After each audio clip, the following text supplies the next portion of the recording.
At this point, I've probably read more than most people do in an entire lifetime, and there are a lot of great books that I've read. There's a lot of great books that have impacted me, but these five have perhaps impacted me the most. And I feel like I've done other similar videos, but I really tried to do the most personal picks for me, the most personal books that I felt a big shift in my personality and a big shift in my perspective after reading. And first one we have is The 48 Laws of Power. This is a book I haven't talked about in a very long time, but I really do have to credit it in a weird way for a lot of my development. And it's not even in the sense of like, oh, this book changed my life. What it really did is Robert Greene essentially takes lessons throughout history and lessons about power, lessons about playing the games of politics and that sort of things. And he references various different significant figures. And it's not even the lessons I learned from this book. It's the people that this book put me onto. It's the people that this book made me want to go study. It kind of introduced me to various ideas such as Jungian psychology, such as Dostoevsky. I had already studied Dostoevsky, but it gave me a little bit of background on Dostoevsky. It taught me about Nietzsche. It taught me about Emerson. It taught me about various different people that I have then gone back to study for myself. And it was really a gateway into some of the more interesting ideas that I'm obsessed with to this day. And not just that, but I went through it back on this channel. I went back and studied various different principles. I made videos about them and I talked about them. And it just went to kind of explore that pulling the thread. When you find something that you like, you go out and you research it and you find more of it. And it really taught me the strategy of go to authors that your favorite authors like. Study people who inspire you, because that's where you're going to find those ideas that are very central to what you believe and very central to what you want to understand about this world, but you have not quite explored yet. And for that reason, I'm going to put the 48 Laws of Power as one of the first ones. Maybe not for the reasons most people would think, but it put me down a path of learning the things that I've wanted to learn. Next thing we have is Heraclitus fragments. I don't know how to explain Heraclitus aside from the very famous phrase of "you never step in the same river twice." He was a pre-Platonic, pre-Socratic, pre-Pythagorean philosopher, I'm pretty sure, which just means he was really, really old. The thing about Heraclitus is that he talks mostly in paradoxes, and he has a few main ideas, and the ideas are very central into the way I view the world. And we'll go back to explain the quote that I just said. You never step in the same river twice. Both the man and the river have changed, and what that means is that everything is in flux. Everything is changing. There's some fire to the world that prevents us from ever going back, that prevents us from ever recapturing what once was. Everything is ultimately in a stage of dying and being reborn. And what that means to us is that we need to come to grips with these things. And once we can accept these things and once we can move on with these things, then we can live our life in a more holistic manner. But when we cling on to the past, when we cling on to the future, when we try to recapture what once was for the sake of bringing it into the present and for the sake of feeling it again, that's just the wrong way of approaching things. You can never step in the same river twice. You can never bring that memory back to the present. And acceptance of that fact allows you to move forward with a sense of confidence. And then there's also this idea that without sorrow, you can't experience happiness. This is an idea that I repeat, particularly the quote from Khalil Gibran, but you see it in Heraclitus as well, is, without pain, there is no pleasure. We need the ebb and flow. We need the push and pull of life to give it any sort of meaning, any sort of purpose. If everything was handed to you, you would eventually become bored. And it's our failures and it's our shortcomings that make everything worthwhile. And that's why I love Heraclitus, and I think he puts these ideas in a way that kind of divorces it from any sort of spirituality, but there is a sense of it in there. But really just basic philosophical principles, basic philosophical paradoxes that kind of give you an understanding of the impermanence of things, that kind of give you a way to move on in this world, a way to move forward, a way to not cling on to things, to not hold on to things, to not allow things to continually affect you, even though they have already came and passed. The next thing we have is Man and His Symbols by Carl Jung. I could have chosen any Jung book by this. Any book by Jung. I don't know why I said any Jung book. It just sounded weird in my head. But I really could have chosen anything written by Jung because Jung has had such an impact on me and really allowed me to understand myself and understand myself for the sake of others. It's very difficult to go on in this world with your own problems and then try to deal with other people and expect that you're going to be able to deal fairly, you're going to be able to deal justly because you are dealing with your own baggage, you're dealing with your own problems, and you're projecting that onto other people if you have not began to work on those things. And Jung really taught me a lot about myself. Jung really taught me a lot about my soul and my shadow and the various things that have, for most of my life, controlled me. And, the greatest lesson that you'll learn from Carl Jung is that when you can control your impulses that usually control you and put them into something good, then they become productive aspects of your character. They become productive aspects of your personality instead of detrimental.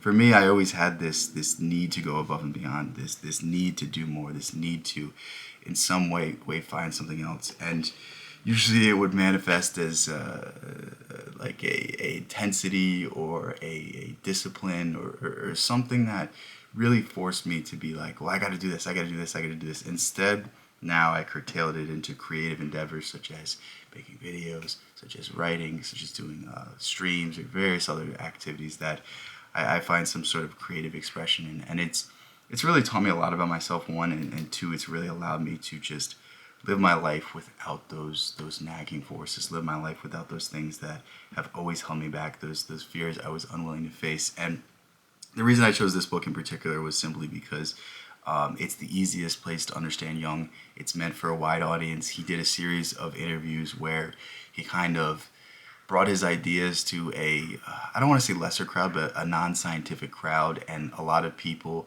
were giving great feedback to the guy that interviewed him, and the guy that interviewed him approached him and said, let's write a book where we simplify your ideas. Jung said no, he didn't want to do that, but then he had a dream where he was talking to an audience, and essentially the audience was not his typical audience. It was a series of normal people, everyday people, and not the scientific crowd he was used to. And this was the sign for him to write this book. So this book is essentially the first part Jung writes, and then the rest of it his students write, and it tackles his main ideas, the unconscious, the shadow, the anima animus, the collective unconscious, and the archetypes of the collective unconscious, as well as dream analysis, and really just the baseline level of stuff you need to know if you're going to begin to study Jung and you're going to begin to apply these principles into your own life. And yeah, with that said, we will get into the next thing, which is Ralph Waldo Emerson and Emerson's essays. Honestly, you can read any of Emerson's essays and they're going to fundamentally transform you, but the ones in particular I think are a must-read are Compensation, which is essentially the idea that in every instance there are both equal parts good and equal parts bad. I know sometimes it's very difficult to see that, but usually after our biggest defeats we have to self-reflect, we have to be introspective, and it's the moments that came out of my greatest shortcomings that really taught me the most about myself. And I think Emerson captures that perfectly in his idea of compensation.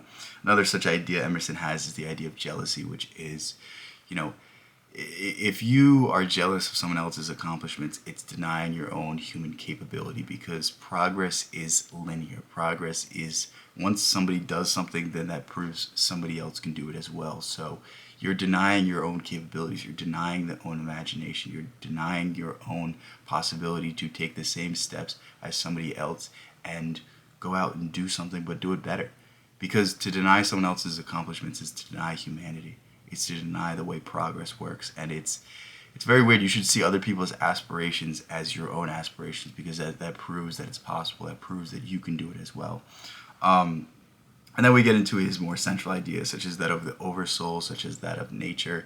Those are great essays as well. But I think really the crown jewel of Emerson's writing is Self-Reliance. I really urge you to read that one first. And if you're only going to read one, read Self-Reliance, because the whole piece is centered around the idea that the greatest thing that you could do in this world is be yourself, because nobody else can replicate that. Nobody else can bring exactly what you bring to this world. And to fall victim to the crowd is one of the greatest things you could do. He has a quote that essentially says, to be yourself in a world that seeks conformity is the greatest of achievements. And I think that summarizes the entire piece perfectly. And he essentially urges you to go against the grain, to go against the crowd, to live as if you were unbounded by the whims of others, because you truly are, and that's the only way to find freedom in this world. There's no such thing as a government that's going to give you freedom. There's no such thing as a career or a path that's going to give you freedom. The only thing that's going to give you freedom is when you stop listening to what other people are putting onto you, when you start being yourself, when you start living your life and doing the things that you want to do, and guiding your life by your own moral compass. And that's really what Emerson has taught me. He's taught me to have the courage to stand up for what I believe in, to stand up for the things that I feel are right. And it's not even stand up and fight and push back. It's stand up and just be righteous. Stand up and just, I don't agree with you at this point. I think it's this way. And it doesn't matter if you agree or not, but this is just my principle and I'm going to live by it. And having the fortitude to go about it alone, having the fortitude to go about it and, live your life as you feel fit. The last thing we have is Psycho-Cybernetics. This is a book that I've extensively gone into and I've extensively analyzed. I actually just finished going through all the chapters of it. Check out that playlist if you're interested. But essentially this book is a book written by why can I not think of the word? A plastic surgeon, Dr. Maxwell Maltz. And really his principle in this book is that he was doing a bunch of surgeries on the patients, but it wasn't really the physical alterations that had the biggest impact on the people's lives. It was their newfound confidence, their newfound acceptance of themselves, their new idea of who they were and what this meant in terms of their life. And perhaps at least I find it the funniest, the example that sticks out to me the most from this book is of a salesman who continually lost sales because he thought people were looking at how big his nose was. And he had a big nose, but it wasn't necessarily anything to oh, look at this guy's nose, like laugh about. It was normal, it was just something he was very insecure about. But the minute he got a procedure that made his nose smaller, he immediately became the best salesman at the company. And what it just goes to show is that how we perceive ourselves, other people perceive us.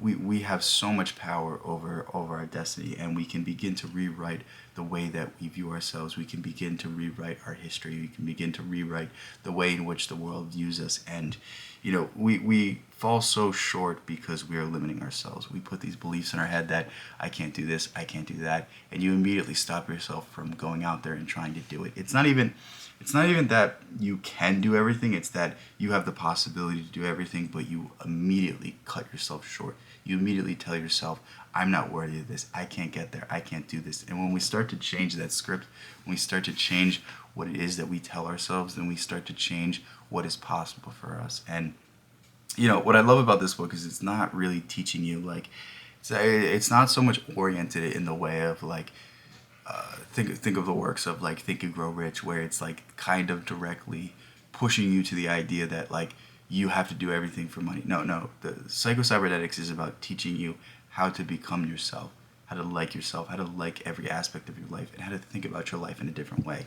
It teaches you how to reframe failure, how to reframe success, how to reframe little things in your life that have always plagued you, that have always made it difficult for you to live in your life and enjoy it, and not find the need to nitpick, not find the need to bring yourself down when you have an accomplishment. And yeah, with that said, these are 5 books that really changed me, that really impacted the way I thought, and maybe for good or bad, I don't know. It depends on your opinion of things, but these were books that I felt had a lasting impact on me. And yeah, let me know some books that had a lasting impact on you. I feel like I don't say this enough, but I really do want your guys' recommendations, and I do really want you guys to put me on to some of your favorite authors and some of your favorite ideas. Even if I don't get to them now, I will get to them in the future. If you just plant that seed in my head and continually remind me to go pick up these works of these authors that have affected you, I certainly will, because I'm just interested in ideas. I'm interested in how people in their own way deal with life and deal with the complexities of life. And if they have something inspirational to say, I am all ears. So with that said, I love you guys so much. Thank you guys so much. Peace out. I'll catch you in the next one.